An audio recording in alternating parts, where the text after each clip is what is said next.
Let's take a look at what is happening in the markets, and we start off with the JSE. The local bourse starting off the week on a solid footing. Well, it seemed like it, but it has dipped into the red today. Of course, we are ending off the month of June today, trading for the month of June, and really the first half of the year.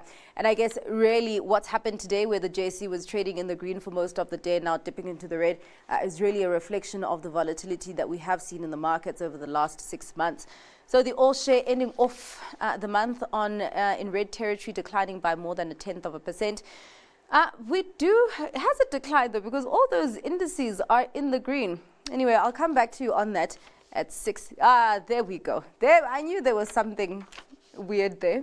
The all share ending off the first half of the year in the month of June in green territory, up almost 0.6%. That largely being carried by the Resources 10 complex, that's climbed almost 2%.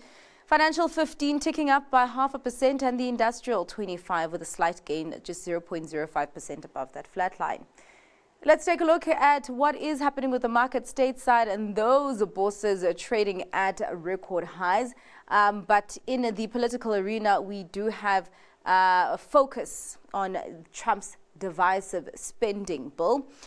Those markets trading in a green territory, S&P 500 climbing by 0.5%, the tech-heavy Nasdaq with an uptick of 0.13%, and the Dow eking out a gain of more than 0.4%. Let's take a look at what is happening in the European markets, those markets in the red. Just as we're talking about what's happening in the political arena, we also do have the UK and US's trade deal coming into effect today. The FTSE 100, though, declining by more than 1/3%, the CAC 40 with a loss of 1/5%, and the DAX taking a knock of almost 0.5%. Let's check in on what is happening on the currency scene and start off with how the rand is doing against some of the major currencies. Pretty stable against the US dollar at 17.74 rand, against the pound at 24.32 rand, and against the euro at 20.85 rand. Let's check in on the other currency pairs, starting off with the euro dollar at 1.17, pound dollar 1.37, and the yen just above 144 against the greenback.